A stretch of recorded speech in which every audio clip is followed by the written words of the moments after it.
हम लोग आज भगवत गीता के 10वें अध्याय के दूसरे श्लोक को पढ़ेंगे। मेरे पीछे माइक पे भक्त बोलेंगे कोई। न मे विदुः सुरगणाः न मे विदुः सुरगणाः प्रभवं न महर्षयः प्रभवं न महर्षयः अहम् आदिर्हि देवानां अहम् आदिर्हि देवानां महर्षीणां च सर्वशः। महर्षीणां च सर्वशः। विद मतलब जानना, न मैं विदुः मुझको नहीं जानते हैं, सुरगणा अर्थात देवतागण, प्रभवम न महर्षयः। यहाँ पे प्रभुपाद कहते हैं प्रभव मतलब उत्पत्ति या ऐश्वर्य को ये नहीं जानते, महर्षि भी नहीं जानते हैं कि उनके स्रोत भगवान कृष्ण हैं, देवतागण भी नहीं जानते। और ऐसा क्यों है तो कह रहे हैं अहम आदिर ही देवानाम, मैं सभी देवताओं का आदि हूँ, महर्षि नाम च सर्वसा, सारे महर्षियों का भी। अब इसी श्लोक से स्पष्ट समझ में आ जाता है कि क्यों भगवान को नहीं जानते, क्योंकि भगवान सभी के आदि हैं। जैसे हम अगर अपने पिता के बारे में क्यों नहीं जानते, अगर हमको बताया ना जाए तो हम नहीं जान पाएंगे कि पिताजी कौन है। जैसे महाराज एक बार एक कथा बताते, छोटी सी, एक लड़का था और उसके पिताजी सुबह उठने से पहले नौकरी पे चले जाते थे और जब वो लौट के आता था उससे पहले वो सो जाते थे। जब वो पिताजी आते थे उससे पहले वो सो जाता था। तो उसने काफी समय तक पिताजी को देखा नहीं। एक दिन संडे को जब पिताजी घर में थे तो लड़का पूछता है, mother who is this man, ये व्यक्ति कौन है। तो बोले माता कहती हैं ही इज योर फादर, ये तुम्हारा पिता है। तो फिर बच्चा पूछता है पिता का मतलब क्या होता है mother, what is the meaning of father, पिता का मतलब क्या होता है। तो वह तो पिता को जब देखा ही नहीं है तो सोचेगा कि माता जी ही सब कुछ है। इसी प्रकार से इस जगत में लोग, भगवान कृष्ण तो आते नहीं है, कभी कभी आते हैं, ब्रह्मा जी के दिन में एक बार आते हैं। तो लोग समझ नहीं पाते कि भगवान कौन है, केवल माता जी की पूजा करते हैं, माता जी मतलब दुर्गा जी की पूजा करते हैं। तो ये स्थिति है। एक श्लोक हमें एक और शिक्षा प्राप्त करनी चाहिए, जब देवताओं को पता नहीं है तो हमारी क्या बिसात है। बिसात का अर्थ समझते हैं आप, सामर्थ्य। बस बिसात का मतलब हो गया सामर्थ्य। तो हमारा क्या सामर्थ्य है हम भगवान को बिना सुने उनके स्वभाव को समझ लें। अब चौपाई तो मुझे याद नहीं है, लेकिन शिव जी का ये एक अच्छा वक्तव्य है कि अगर कोई भगवान श्री राम के, भगवान कृष्ण के गुणों को समझ लेता है तो फिर और किसी का भजन नहीं करेगा। तो इसलिए आवश्यक है कि हम भगवान के गुणों को, ऐश्वर्य को सुने, जिसके द्वारा हमारी भक्ति का उद्दीपन होता है। उद्दीपन का अर्थ मैंने समझाया था ना आपको, इंस्पिरेशन मिलती है भक्ति करने की। ठीक है। जैसे आज जब मैं बड़ा प्रसन्न हो रहा था, प्रसन्न तो नहीं, प्रोत्साहित हो रहा था कि अज्ञानाद अथवा ज्ञानाद उत्तम श्लोक नाम यत संकीर्तनम अघम पुंसो दहे दे दो यथानलह। जिस प्रकार से अग्नि को अगर आप लकड़ी देंगे तो जला ही देगी, उस तरह से ज्ञान से अनजान से कैसे भी नाम जप करोगे तो हमारे पाप ध्वंस हो ही जाएंगे। लेकिन इसके लिए आवश्यक है कि हम लोग जीभ से कम उच्चारण करते रहें, हरे कृष्णा कृष्णा कृष्णा हरे हरे, हरे राम राम राम हरे, से करते रहना चाहिए जान से अनजान से। लेकिन ये अभ्यास जरूर होना चाहिए कि स्पष्ट उच्चारण हो। हर दिन अब ध्यान रखें, ये बात इतनी सिंपल है लेकिन बहुत गंभीर है। वैदिक सभ्यता में अगर किसी व्यक्ति को कोई नियम बताया जाता है तो वह उसके अधिकार के अनुसार वह करता है तो उसका अधिकार अपने आप आगे बढ़ता है। ये बात समझ में आ रही है। जो जिसका अधिकार है उसके अनुसार उसको नियम बताए गए कि ये तुम करो। तो ये इतना अच्छा सिस्टम बनाया गया है कि अगर आप उसके अनुसार कार्य करते हो तो अपने आप आपकी अधिकार की उन्नति प्राप्त हो जाती है, क्वालिफिकेशन योग्यता की उन्नति हो जाती है। Does it make sense. भाई जैसे नर्सरी में हम लोगों को शेक्सपियर पढ़ने के लिए नहीं बोला जाता, एबीसीडी पढ़ने के लिए बोला जाता है। जब एबीसीडी सीख लेते हैं तो वर्ड बनाने की योग्यता जाती है, फिर वर्ड बना लेते हैं तो फिर सेंटेंस बनाने की योग्यता आती है। ये तो हम भौतिक जगत में देखते हैं ना। उसी प्रकार से हम लोग कम से कम जीव के स्तर पे बोलने के हैं। Make sense. तो जीव से गलत ना बोलें। गलत का मतलब हरे कृष्ण मंत्र ठीक से उच्चारण होना चाहिए, सोना नहीं है, इतना हम अभी कर सकते हैं। बात बहुत सिंपल सी लगती है लेकिन ये बहुत इंपॉर्टेंट बात है कि जब उच्चारण करें तो ठीक से करें। कभी कभी थोड़ी जब के बारे में बोल देता हूं, बट मैं वापस पॉइंट पे आ रहा हूं। पॉइंट ये है कि भगवान को हम भगवत गीता के द्वारा, भागवतम के द्वारा सुनते हैं, तब उनके गुणों और ऐश्वर्यों को समझते हैं और भक्ति करने की प्रेरणा हमको प्राप्त होती है। मैं खाली ये बोल रहा था, इस पॉइंट को मैं क्यों लाया, जब मैं भगवान के नाम की महिमा को भागवत से स्मरण करता हूं तो अभी मुझे अच्छा लगे या ना लगे उससे मतलब नहीं है, मुझे करने की प्रेरणा मिलती है। ये मैंने इसलिए इस श्लोक को उद्धृत किया था, अन्यथा हमको कभी समझ में नहीं आएगा कि हरे कृष्ण बोलने से क्या हुआ। अब अगर बोली कृष्णा, कुछ हुआ, ये दिक्कत है। हुआ बहुत कुछ लेकिन दिखेगा कुछ भी नहीं। हुआ बहुत कुछ, आपने कृष्ण बोला, ये बहुत कुछ हो गया, कृष्ण सोच लिए कि आपकी रक्षा करेंगे, लेकिन ये कैसे मालूम चलेगा कि कृष्ण सोच लिए कि आपकी रक्षा करेंगे? शास्त्र सुनते ये बात नहीं समझ पाते। आप मेरी बात समझ रहे हैं? कभी कभी लगता है कि अरे भाई हमें कृष्ण क्यों स्वीकार करेंगे, क्यों नहीं स्वीकार करेंगे। तो ये पॉइंट समझिए, प्लीज समझिए। यहां पे या तो किसी का राग हो कृष्ण से, एकदम राग है, वो ऐसे कृष्ण को प्राप्त कर सकता है, अथवा शास्त्रीय श्रद्धा, तीसरा कोई उपाय नहीं है। या तो आपका सहज राग है, पूर्व अभ्यास से आपका राग है, बस आप नाम ले रहे हैं और आपको एकदम आनंद में डूब रहे हैं, तो ठीक है, फिर तो कोई दिक्कत नहीं है। और नहीं तो आपका शास्त्रीय श्रद्धा होनी चाहिए। आपको अनुभव नहीं भी प्राप्त हो रहा है तो शास्त्रीय श्रद्धा में मिलती रहना चाहिए। लेकिन बहुत ध्यान पूर्वक सुनिए, शास्त्र नहीं सुनेंगे तो श्रद्धा हो जाएगी कमजोर, जैसे कि हम लोग रोज खाते हैं, नहीं खाएंगे तो कमजोरी आ जाएगी। मैं इसलिए बोल रहा हूं कि जब देवता लोग नहीं समझ रहे हैं तो हम कैसे समझेंगे, बताइए। इसीलिए भगवत गीता भागवतम को नियमित रूप से सुनना बहुत आवश्यक है। तुम्हारी श्रद्धा जो है बड़ी पुख्ता समझते हैं आप, मतलब मजबूत बनी रहे। ठीक, पढ़ते हैं अनुवाद। न तो देवता गण मेरी उत्पत्ति या ऐश्वर्य को जानते हैं और न महर्षिगण ही जानते हैं, क्योंकि मैं सभी प्रकार से देवताओं और महर्षियों का भी कारण स्वरूप यानी उद्गम हूं। तो स्पष्ट है, पिता को बच्चा तभी जान सकता है वो सुने, अगर वो नहीं सुनता तो वो नहीं समझ पाएगा। गीता भूषण टीका। भगवान यह श्लोक इसलिए कह रहे हैं ताकि यह प्रदर्शित हो कि भगवत भक्तों की कृपा के बिना इस ज्ञान को समझ पाना बहुत कठिन है। देखिए, अब आप ये बताइए कि जो मैंने थोड़ा सा टीका भी किया, उसका इस पहली लाइन से क्या संबंध है? अभी मैंने कुछ टीका किया था ना, कुछ समझ में आ रहा था उस टीका का क्या कारण था पहली लाइन से? किसी को नहीं समझ में आ रहा? अभी मैंने क्या बोला था कि देवता लोग भगवान को क्यों नहीं जान पाते हैं? क्योंकि वो सभी के उद्गम है, पॉइंट नंबर 1। बच्चा अपने पिता को कैसे जान सकता है? मां से सुन करके। अब दोनों को जोड़ करके श्लोक पे पहली लाइन को समझिए। जब हम भक्तों के संग में परंपरा में ज्ञान प्राप्त करते हैं तभी भगवान को सीख सकते हैं, अन्यथा नहीं समझ सकते। समझ में आया? इसीलिए प्रभुपाद कह रहे हैं, और सॉरी ठीक है मैं बताया, और क्योंकि भक्तों का संग जो परंपरा से कनेक्टेड हैं वह बहुत दुर्लभ है, ये मानते हैं आप? ये देखो क्या होता है, एक एक चीज आपने सुन लिया, और विश्वास तब होगा जब आपको दिखने भी लग जाए। मैं कहूं ये मृदंग है और आपको टमाटर दिख रहा है, तो आपको विश्वास होगा? क्यों भाई? ये मृदंग है ना यहाँ पे, मैं कुछ इसमें कोई आपको दिख रहा है कि मृदंग नहीं दिख रहा? मृदंग की जगह आपको टमाटर दिखेगा तो क्या कहना, टमाटर, मुझे तो टमाटर दिख रहा है। शास्त्र, मैं क्यों बोल रहा हूँ, शास्त्र बोला तो खा लिया, वो मुझे दिख रहा है सो खा लिया, तो विश्वास कैसे हो? तो जो बोला जा रहा है तो इसको तो देखने का प्रयास अगर हम करें तब हमको शास्त्र सुनने में रुचि होती है। तो क्या ये दिख रहा है कि भक्तों का संग दुर्लभ है? अब समझ में आ रहा है कि क्यों कठिन है?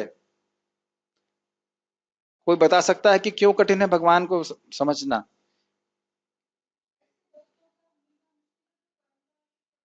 यस, भक्तों का मिलना मुश्किल है जो परंपरा में ज्ञान प्राप्त किए हों, और परंपरा में ज्ञान प्राप्ति किए बिना व्यक्ति भगवान को क्यों नहीं जान सकता?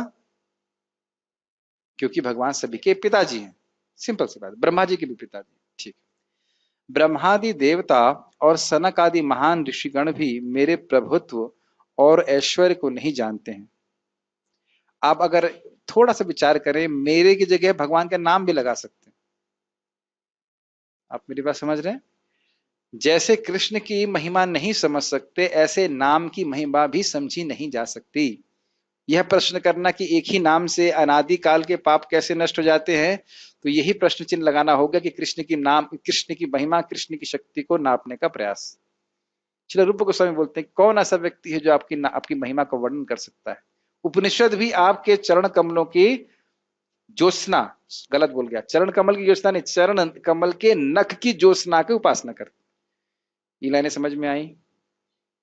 इतना महान है भगवान का नाम, क्योंकि भगवान ही है वो साक्षात। इसीलिए शास्त्र से सुनना पड़ेगा। मेरे अनादि दिव्य स्वरूप गुण और विभूति तो उनकी मति का भी आवर्तन कर देते हैं। आवर्तन का मतलब होता है घुमा देते हैं। जैसे आप देखे ही हैं ब्रह्मा भी मोहन लीला में, ब्रह्मा भी चकित हो गए कि ये लड़का है, ये भगवान है। या फिर ब्रह्मा जी जब एक बार द्वारका जाते हैं, आप लीला जानते हो किस प्रकार से, वो कौन से ब्रह्मा, ठीक, और वो भी सबसे छोटे ब्रह्मा। फिर उस लीला को आप जानते हैं, जब सारे ब्रह्माओं को बुलाया, शिव जी को बुलाया, और कैसे बुलाया भगवान ने, केवल स्मरण मात्र से, ठीक, सब लीला जानते हैं ना वो बात।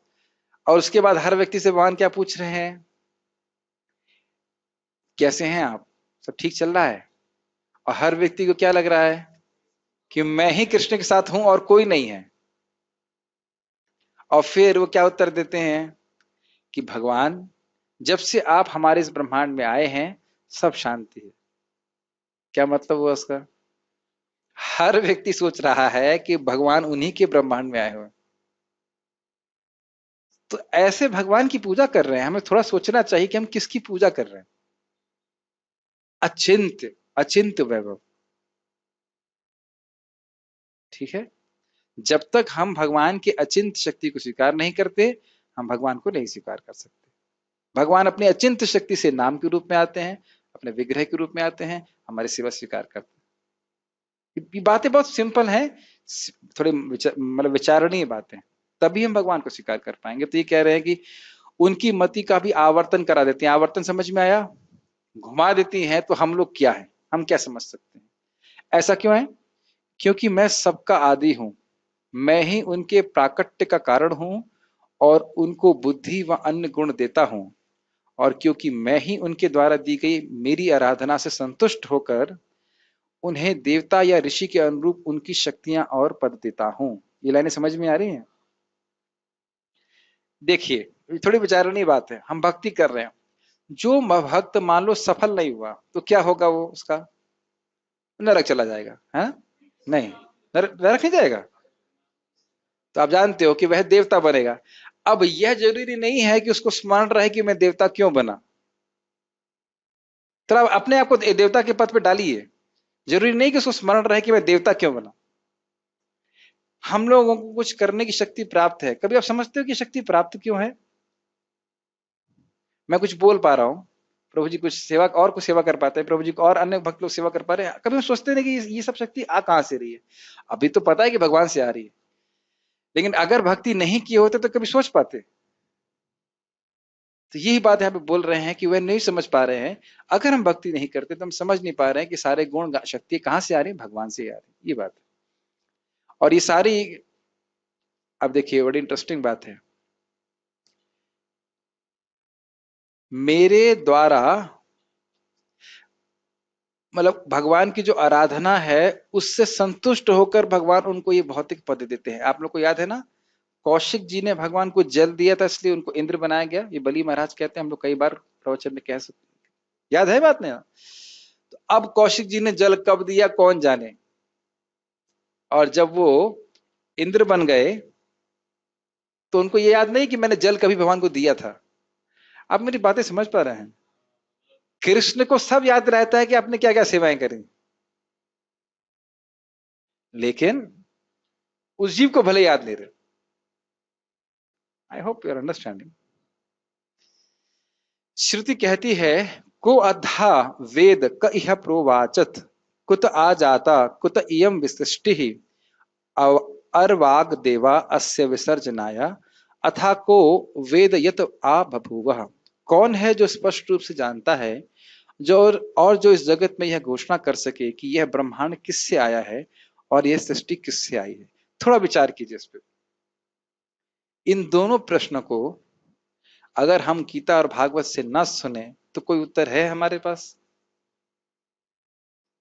महाराज इसको ऐसे बताते हैं और अच्छे तरह से कि जब हम पैदा होते हैं, थोड़े बड़े भी होते हैं, कभी प्रश्न नहीं करते कि आंखें दी किसने और क्यों, कान दिए किसने और क्यों, इंद्रियां दी किसने और क्यों। और इस आंख को पूरी साइंटिस्ट मिलकर भी दोबारा नहीं बना सकते। तो साइंटिस्ट सारे मिलके नहीं बना सकते हैं, तो किसी निश्चित रूप से किसी बुद्धिमान व्यक्ति ने मुझे आंखें दी हैं। लेकिन ये प्रश्न कभी हम करते नहीं है कि किस लिए दिए। मेक सेंस ये बात? कभी हम अपने मन से नहीं सोच सकते, जीवन के उद्देश्य के बारे में कभी हम सोच ही नहीं सकते हैं अगर हम परंपरा में ना सुने। और ध्यान दीजिएगा कि भूलने की आदत हमारी बहुत ज्यादा है, तो इसलिए नियमित रूप से सुनना बहुत जरूरी है ताकि याद रहे कि उद्देश्य क्या है।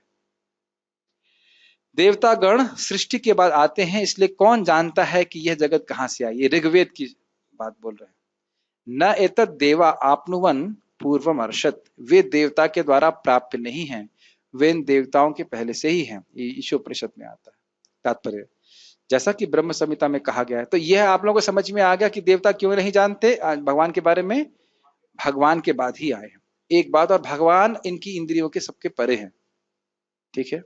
तात्पर्य जैसा कि ब्रह्म संहिता में कहा गया है, भगवान कृष्ण ही परमेश्वर हैं, उनसे बढ़कर कोई नहीं है, वे समस्त कारणों के कारण हैं। इस पे आज सुबह एक विनोद की बात हुई। हमने एक भक्त को बोला, प्रभु जी आपने ये जूस गिरा दिया है। भक्त बोले, प्रभु जी मैं सभी कारणों का कारण नहीं हूं।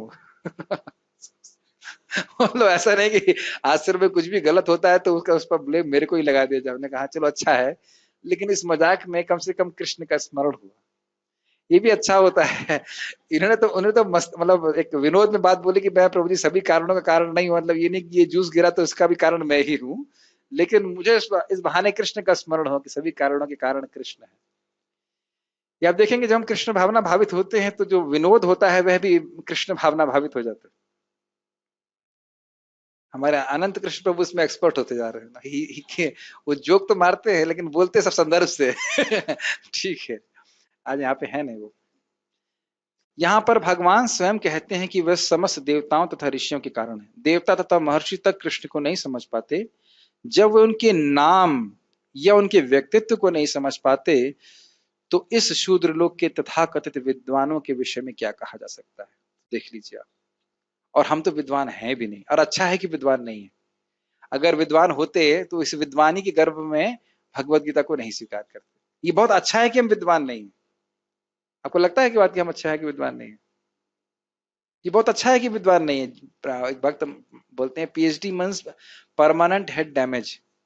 जो थोड़ी बहुत बुद्धि है वह भी गायब हो जाती है और व्यक्ति अहंकारवश भगवान को स्वीकार नहीं करता। अब देखो एक सिंपल से डिवोटी, जैसे हमारे ये सुदामा प्रभु आते हैं और नाचते हैं भगवान के सामने मंगल आरती में। हमारे सुदामा जो बालाजी हैं, अब इन्हें क्या पता इसकी वजह से कहां पहुंच जाएंगे। अद्वैताचार्य जी कहते हैं कि अद्वैताचार्य से महाप्रभु कहते हैं कि आपको क्या वरदान चाहिए। कहते हैं मुझे कुछ नहीं चाहिए, मुझे आपके सामने नृत्य करने का मौका मिला, यही मेरी सफलता है, यही मेरी सफलता है। अद्वैताचार्य जो महाविष्णु है वो ये कह रहे हैं। तो मैं जब ये आना चालू किए तो मुझे बड़ी मतलब मैं अंदर से हंस भी रहा था और मैं खुश था कि इनको पता नहीं कि कर क्या रहे। सब लोग नाच रहे हैं तो हम भी नाच रहे हैं, कोई दिक्कत नहीं है। वैसे तो जान रहे हैं भगवान के सामने नाचना है, लेकिन भगवान के सामने नाचना कोई सामान्य बात नहीं है। मैंने एक बार कोटेशन दिया था आपको, संकीर्तनम ध्वनिम श्रुत्वा ये चा नृत्यंति वैष्णव, जो वैष्णव संकीर्तन की ध्वनि को सुन करके नृत्य करते हैं तो वह वसुंधरा को पवित्र करते हैं, वसुंधरा को पवित्र करते हैं, धरती को पवित्र करते हैं, तो खुद कितने पवित्र हो जाएंगे अपने चरणों के रच से। इतना शक्तिशाली प्रभुपाद जी इस बात को बोलते हैं। कोई हमारे संग आया, कोई नाचा, गाया, जो कुछ भी किया, ये बहुत शक्तिशाली। Do not think this chanting and dancing will not give you perfection, it will. समझे ना? ये मत सोचिए कि नृत्य कीर्तन जो है यह है आपको पूर्णता नहीं देगा, लेकिन इसको करते रहने के लिए और एक सही भावना में करने के लिए हमें आवश्यक है कि हम सिद्धांत को भी सुने। ये बात, इन कार्य बहुत जबरदस्त है। ये भी प्रणाम करते हैं, हम लोग भी प्रणाम करते हैं। किसी को मंत्र आए या नहीं आए, लेकिन प्रणाम करने वाले को तो पता है ना कि किसको प्रणाम किया जा रहा है। तो ये सुंदर प्रोसेस है कृष्ण भावना का। सभी का, गंगा जी की तरह सभी को उसमें स्नान करने की छूट है, लेकिन विद्वान लोग भाग जाते हैं। और इसका प्रमाण क्या है? चैतन्य महाप्रभु जब बनारस में गए, सब लोग प्रेम से आप्लावित हो गए, लेकिन प्रकाशानंद सरस्वती नहीं आ रहे थे। फिर महाप्रभु को उनके पास जाकर के उनका उद्धार करना पड़ा। कोई नहीं जानता कि परमेश्वर क्यों मनुष्य रूप में इस पृथ्वी पर आते हैं और ऐसे विस्मयजनक असामान्य कार्यकलाप करते हैं। तब तो यह समझ लेना चाहिए कि कृष्ण को जानने के लिए विद्वत्ता आवश्यक नहीं है। देखिए ये चीज मैंने सोची नहीं थी कि प्रभुपाद जी के तात्पर्य में ऐसी है। एकदम यही बोल रहा था ना मैं, विद्वत्ता होने की आवश्यकता नहीं है, श्रद्धा की आवश्यकता है। गुरुजनों से, वैष्णवों से सुने और प्रामाणिक रूप से स्वीकार करे। एक उदाहरण दूंगा आपको। श्रील भक्ति सिद्धांत ठाकुर जी के एक शिष्य थे जो माली थे। माली बोले तो जैसे हमारे यहाँ पे सुधा गार्डनर, सुदामा प्रभु माली हैं, गार्डनर है। तो वो बस कथा सुनते थे और सेवा करते थे, और उनका आधे घंटे के लिए एग्जाम लिया श्रील भक्ति सिद्धांत सरस्वती ठाकुर जी। सोचिए आप, सोचिए प्रभुपाद जी आपसे आपका एग्जाम लें कि फिलोसफी तुम्हें आती है कि नहीं आती। हालत ऐसे ही खराब हो जाएगी ना, प्रभुपाद जी आपसे पूछ रहे हैं प्रश्न, और फिर भक्ति सिंह ठाकुर जी तो इतने विद्वान थे कि कोई मतलब, और लोग डरते भी थे, सिंह गुरु के रूप में उनको बोलते थे। प्रभुपाद जी तो बड़े करुणामय है, कुछ गलती हो कोई बात नहीं, आओ चैंड हरे कृष्णा। भक्ति सिद्धांत ठाकुर जी की तो किताब ही समझ में नहीं आती, क्या लिख रहे ब्रह्म, आज तक समझ नहीं आया ब्रह्म संहिता। और वह मतलब प्रवचन करते थे तो अंग्रेजी लोगों को समझ में नहीं आती थी, और वह आधे घंटे तक उनका परीक्षण लिए फिलॉसफी का, उन्हें सारे सही उत्तर दिए। तब वो बोले सेवोन्मुखे जीवादाओ स्वयं वस्परतः। हम सेवा करते हैं, ऑब्वियसली सेवा करते भगवान के बारे में सुनते भी हैं, तो हम भगवान को समझ पाते हैं। आज आपने सुबह देखा नहीं कि दशरथी प्रभु ने कितना सुंदर प्रवचन किया है कि नहीं? तो मैंने देखा कि उनका एक बहुत अच्छा स्वभाव है कि वह नियमित भागवत सुनते हैं, और बहुत मतलब ध्यान पूर्वक सुनते हैं। और सही बताऊं तो मुझे विश्वास नहीं था कि वो ठीक से प्रवचन कर पाएंगे। मैं अपनी मतलब मैं इनको अरेंज करने के लिए बोला कि आप प्रवचन दीजिए, मुझे विश्वास नहीं था कि ठीक से, उनको खुद को विश्वास नहीं था। मुझे बोले प्रभु जी मैं आधा घंटा बोल पाऊंगा। ठीक है, आधा घंटा बोलिए, बाकी हम लोग कीर्तन कर देंगे कुछ ऐसे। तो यह दिखाता है मुखम करोति वाचालम। जब हम सेवा करते हैं, भगवान के बारे का गुणगान करने की इच्छा होती है, तो भगवान हमको शक्ति देते हैं, और नहीं तो विद्वता से कुछ भी नहीं होता। ठीक है। बड़े बड़े देवताओं तथा ऋषियों ने मानसिक चिंतन द्वारा कृष्ण को जानने का प्रयास किया, किंतु जान नहीं पाए। देखिए, अब इसका अर्थ यह नहीं है कि हम शास्त्र ना सुने, नहीं तो फिर भगवान ये कहते हैं मुझसे सुनो, पहले श्लोक में था सुनो। मतलब अगर हम ठीक ठीक जानना चाहते हैं तो हमें वैष्णव परंपरा में स्वीकार करना पड़ेगा। अपनी मानसिक अहोपोह से, चिंतन से हम भगवान को नहीं समझ सकते, ये बात बोली जा रही है। देखिए, लीला चिंतन भी सब कुछ ठीक है, लेकिन पहले अपने हृदय को हमें देखना होगा। राधा कृष्ण की लीला अगर हम दूषित चित्त से कर रहे हैं, तो कृष्ण जी की जगह हम अपने आप को बिठा देंगे। ये बात समझ में आई जो मैंने बोली आपको? इसीलिए क्या हमारा अधिकार है उसके अनुसार कार्य करना चाहिए। अभी हमें प्रहलाद महाराज के बारे में सुनना चाहिए। महाप्रभु जी प्रहलाद महाराज के चरित्र को भी 108 बार सुने हैं और रोए हैं। ऐसा नहीं है कि वे राधा कृष्ण की लीला का ही वर्णन करते। प्रभुपाद जी के तात्पर्य को आप पढ़ें तो श्रीपाद रामानंद राय और स्वरूप दामोदर गोस्वामी के संग राधा कृष्ण की लीलाओं की चर्चा करते थे। समान जनों में केवल संकीर्तन, कोई प्रीचिंग ही नहीं, केवल कीर्तन, कीर्तन प्रसाद बस। और रूप गोस्वामी और सनातन गोस्वामी के संग तत्व की चर्चा की है इत्यादि। तो हर व्यक्ति के संग अलग अलग प्रकार से कथा की जाती है, तो थोड़ा सा प्रतीक्षा करनी पड़ेगी। तो लीला चिंतन कर सकते हैं, लेकिन लीला चिंतन कौन सा? आप महाप्रभु की लीला के बारे में स्मरण कीजिए। राधा कृष्ण की लीला का स्मरण करना गलत नहीं है, हमारी योग्यता क्या है उसके अनुसार। ठीक है। हाँ, भगवान कृष्ण की बाल लीला का स्मरण कर सकते हैं। मैंने वृंदावन चंद महाराज से पूछा था ये बात कि महाराज हम पर्सनली व्यक्तिगत रूप से मुझे अभी माधुर्य लीला की चिंतन करने की योग्यता अनुभव नहीं होता, लेकिन हाँ बाल लीला कर सकते, क्या दिक्कत है? पूतना को भगवान ने मारा, उसको धार कर दिया, ये तो कोई कठिनाई नहीं है। और सबसे बड़ी दिक्कत है कि तत्व को हम बिल्कुल छोड़ देना चाहते हैं, जबकि वो स्वयं कृष्णदास कविराज गोस्वामी में बोलते हैं सिद्धांत बोलिए चित्त ना करे आलस, यह लागे कृष्ण चरण सुदृढ़ मानस। तो इसलिए पहले यह तत्व, बहुत अच्छा बात भक्ति स्वामी महाराज बोले, अगर हम तत्व में नहीं सुनते हैं, इंग्लिश में कह रहे थे, then the Leela, the pastime will be misunderstood and misapplied. लीला को हम गलत तरह से समझेंगे और उसको गलत तरह से धारण करेंगे। कृष्ण की 16,000 तो मेरी 16 क्यों नहीं? और ऐसा नहीं है कि ऐसा नहीं होता, ऐसा नहीं है कि नहीं होता। श्रीमद् भागवत में भी स्पष्ट कहा गया है कि बड़े से बड़े देवता भी भगवान को नहीं जान पाते। जहां तक उनकी अपूर्ण इंद्रिया पहुंच पाती हैं, वहीं तक वे सोच पाते हैं और निर्विशेषवाद के ऐसे विपरीत निष्कर्ष को प्राप्त होते हैं जो प्रकृति के 3 गुणों द्वारा व्यक्त नहीं होता, या कि वे मन चिंतन द्वारा कुछ कल्पना करते हैं। किंतु इस तरह की मूर्तापूर्ण चिंतन से कृष्ण को नहीं समझा जा सकता। इसका अर्थ क्या है? इसका अर्थ यह है कि अगर कोई परम सत्य की धारणा करता है बिना परंपरा में ज्ञान धारण किए, तो वह इसी निष्कर्ष पे निकलेगा कि परम सत्य निराकार है। वो कल्पना ही नहीं कर सकता है कि एक व्यक्ति है जो पूरे जगत को चला रहा है। इतनी शक्ति कैसे आ सकती है?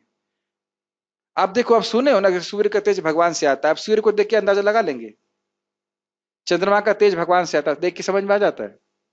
तो देख के कुछ भी नहीं होता। एक मिनट, हमारे उद्धव द्वारकाधीश प्रभु नए एंट्री है हमारे इस आश्रम में। बताइए, ये उड़िया है, बंगाली है, कि साउथ इंडियन है, कि नॉर्थ इंडियन है? आप देखो, आप देख के बता सकते हैं क्या?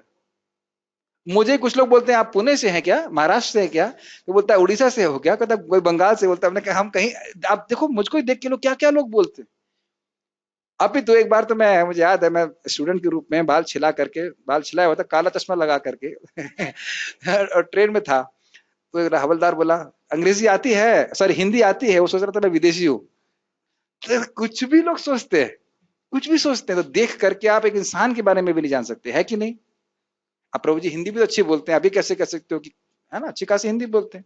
तब कुछ भी नहीं जान सकते। इसलिए जब एक सामान्य व्यक्ति मतलब जिसको हम देख रहे हैं, हम सब लोग, आप देख के कोई अंदाजा नहीं लगा सकते, तो भगवान को देख करके कैसे समझ लेंगे? समझ में आई बात? सुन करके ही समझा जाता है। Make sense? ठीक है। तो हमने आज आज हम इसी श्लोक पर रुकेंगे, लेकिन हम खाली रिवाइज करा देते हैं एक बार। भगवान ने यहाँ पे क्या बोला कि देवतागण भी मुझको नहीं जानते हैं। कारण क्या है? वह सभी के उत्स है। और हमने और सीखा कि जो भक्तों के संग परंपरा में इस ज्ञान को स्वीकार नहीं करता, वह कभी नहीं समझ पाएगा। अब अगले श्लोक में भगवान ये बताएंगे कि उनको जान से बचा है। ओ, मेरे में, ओ मुझे लगा कि ये समाप्त हो गया। ऐसा क्यों हुआ मुझे? Okay, I got bewildered, I am conditioned soul. आप लोग खुश हो गए होंगे पहले क्या? ठीक ठीक, अच्छा ठीक है। ला ला ला, सॉरी सॉरी सॉरी। कहाँ गया मैं? मुझे, अच्छा मुझे, क्योंकि मैंने यहाँ पे गैप छोड़ा हुआ है ना, मुझे लगा कि यहाँ खत्म हो गया। ठीक है ठीक है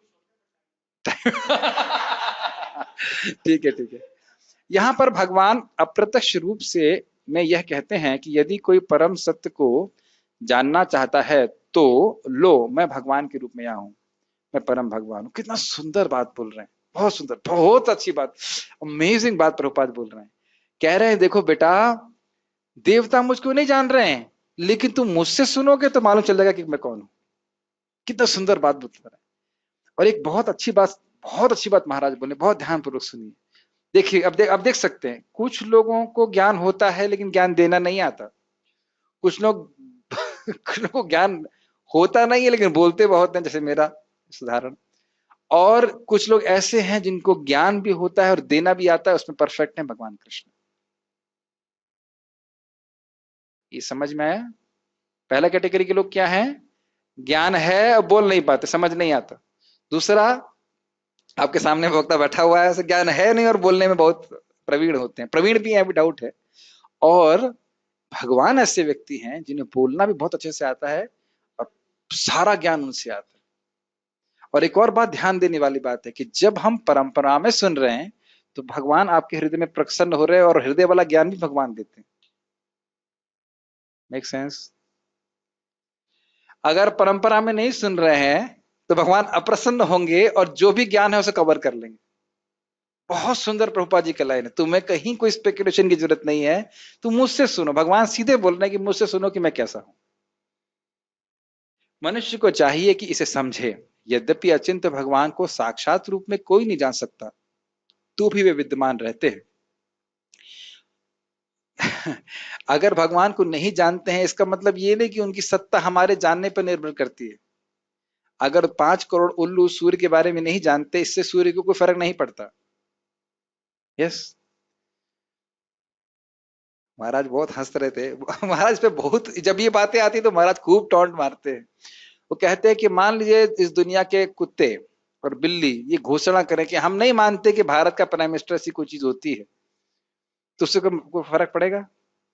ऐसे यहाँ के मूर्ख लोग जो बोल रहे हैं कि मैं भगवान नहीं मानता, इससे भगवान की कोई अस्तित्व पे प्रभाव नहीं पड़ता। और ऐसा मत सोचिएगा कि इसका प्रभाव मूर्खों पे नहीं पड़ता। प्रत्यक्ष हजारों लोग खड़े रहेंगे, बोलेंगे, सामने वक्ता आएगा, कहेगा अगर भगवान है तो तुरंत मेरे सामने उपस्थित होकर मुझे मार डाले, और नहीं तो मैं कहता हूं कि भगवान नहीं है। देखो कुछ नहीं हुआ, और वो मूर्ख स्वीकार कर लेते हैं।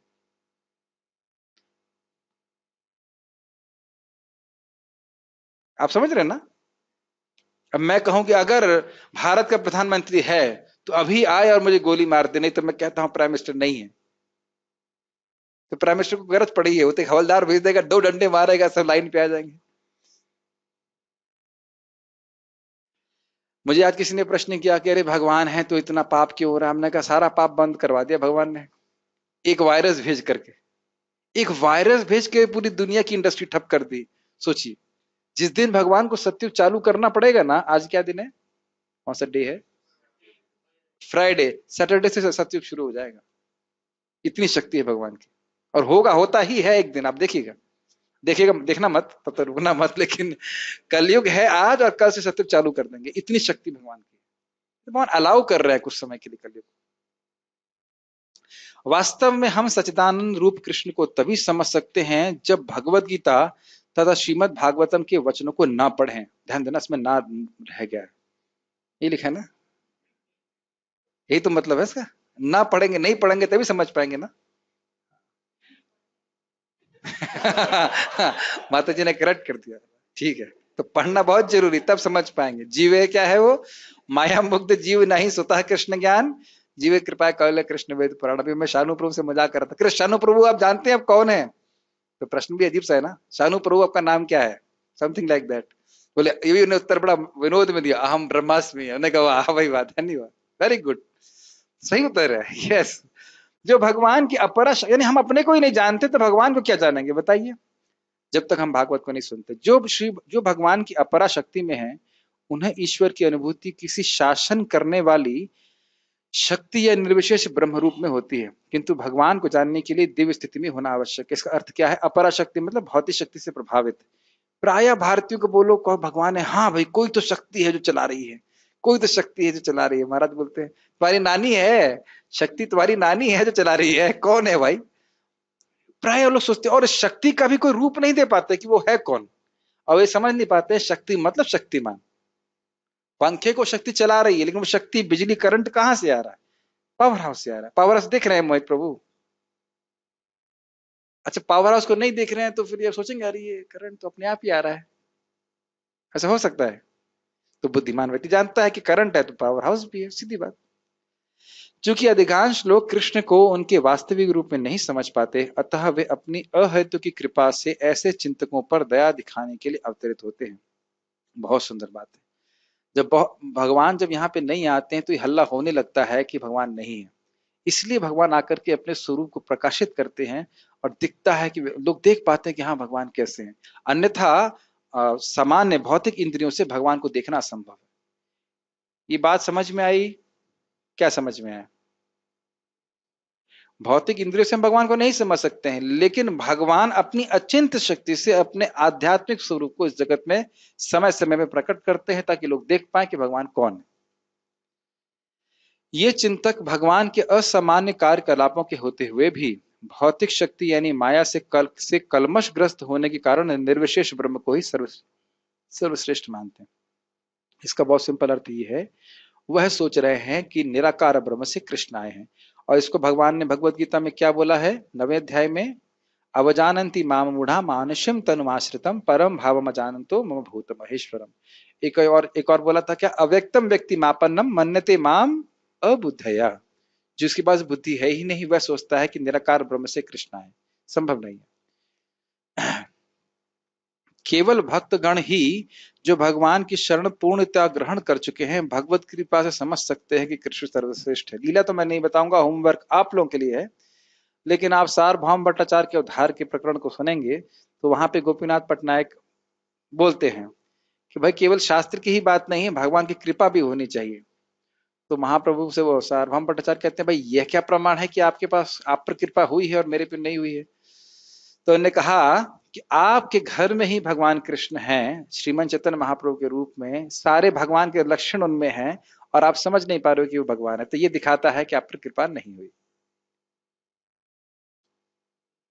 ठीक है, समझ रहे? ये मुझे कई दिन तक समझ में नहीं, इसका मतलब क्या है? मतलब ये है कि जिसपे भगवान की कृपा होती है वह भगवान को समझ पाता है। तो यानी कृपा का क्या प्रमाण है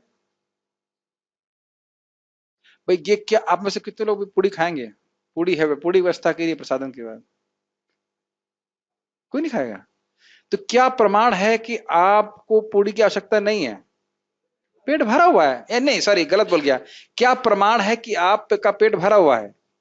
क्योंकि प्रसादम देने के बाद भी, हाँ नहीं तो ये समझ रहे हैं ना, प्रसादम देने के बाद ना ना नहीं नहीं नहीं चाहिए।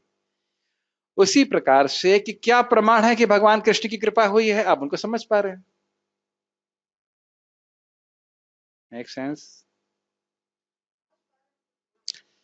देखिए, भगवान को प्रभुपाद जी ने अभी बता दिया, पूर्ण रूप से कोई नहीं समझ सकता, बिकॉज वो अनंत है।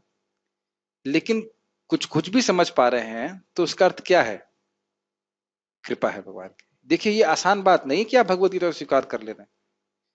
भगवत गीता भागवत को स्वीकार कर लेंगे तो भगवान समाज में आ जाते हैं आसानी से। कठिनाई ये है कि स्वीकार नहीं करते। क्या आप लोग को आसान अनुभव नहीं है? आप लोगों को प्रीचिंग करिए, लोग नहीं स्वीकार करेंगे गीता भागवत। तो क्या है? हृदय में कलमश है। मैं फिर से रिपीट करूंगा, जब हृदय में पाप रहता है तो शास्त्र में और साधुओं के वचन में लोगों की श्रद्धा नहीं होती है। कई बार रिपीट कर चुका हूं, रिपीट करने से याद रहती है बात।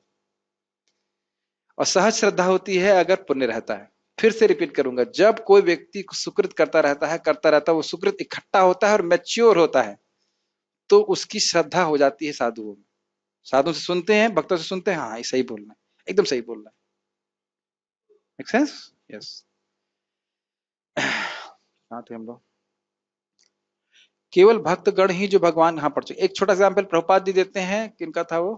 माता जी की लड़की थी वो, छोटी सी सरस्वती। तो प्रभुपाद बहुत विनोद से बोल रहे थे, साइंटिस्ट सामने बैठे थे और जो फिलोसोफर बोले भगवान कौन है? तो बोले हम भगवान के बारे में जानते हैं, लेकिन ये नहीं जानते भगवान कौन है। तो फिर उन्होंने सरस्वती को बुलाया, सरस्वती भगवान कौन है? तो एकदम छोटी सी बच्ची बोली, Krishna is supreme personality of God. तो प्रभुपाद जी यही बोलते हैं कि देखो, एक बहुत ज्ञानी व्यक्ति है जो हजारों साल, हजारों जन्म तपस्या करे और समझे कृष्ण भगवान है, और आप गुरु से स्वीकार कर लीजिए कि कृष्ण भगवान है, तो आप बुद्धिमान है ना।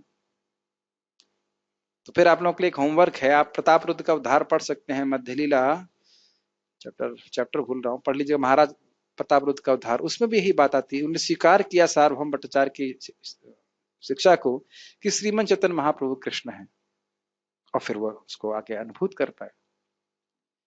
भगवत भक्त निर्विशेष ब्रह्म की परवाह नहीं करते, वे अपनी श्रद्धा तथा भक्ति के कारण परमेश्वर की शरण ग्रहण करते हैं और कृष्ण की अहेतु की कृपा से ही उन्हें समझ पाते हैं। ये समझ में आ रहा है?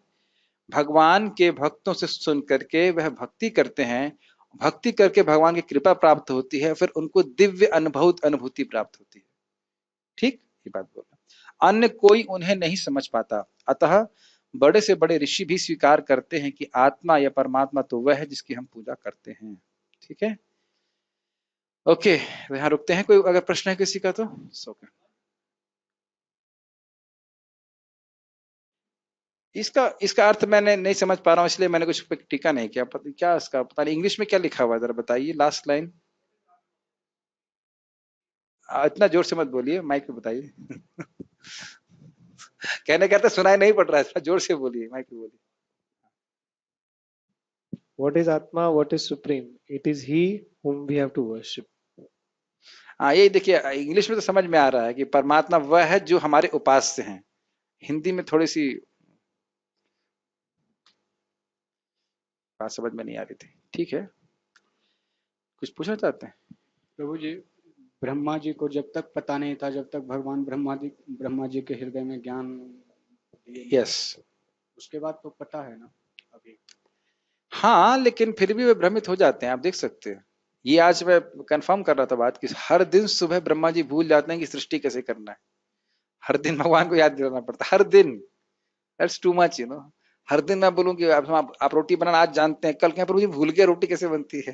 रोटी क्या चीज होता है प्रभु जी? फिर बड़ा तपस्या करो तो समझोगे रोटी कैसे बनती है। That's too much, isn't it? लेकिन भगवान को कोई दिक्कत, हर दिन भूल जाते हैं सुबह। रात में सोते सुबह भूल जाते हैं, फिर रात में सोते फिर भूल जाते हैं, फिर तपस्या करते हैं, फिर उनको याद आता है कि भगवान कैसे सृष्टि करे। कितना आप लोग कितना इसको इजी लेते हैं ना, ऐसे आपको ड्रेसिंग करना, जैसे कल की तरह याद कर। लेकिन भगवान याद दिलाते ही ध्यान देना चाहिए एकदम। मैं ये बात याद दिलाता हूँ, मुझे ऐसी घटना हो चुकी है। मैं इंडोनेशिया में था, मैं बताया था आपको। सुबह उठा तो टूथपेस्ट की जगह वो जो शेविंग जेल थी वो लगाने वाला था उसके ऊपर, टूथब्रश के ऊपर। फिर एकदम से मुझे ऐसे याद आया, ये क्या कर रहा हूँ। तो हर चीज के लिए हम भगवान पे आश्रित है। हाँ भगवान तो बच्चा हर दिन भूल जाता है सुबह। ठीक है, यहाँ रुकते हैं। श्रीमद् भगवद गीता की जय, श्रील प्रभुपाद की जय।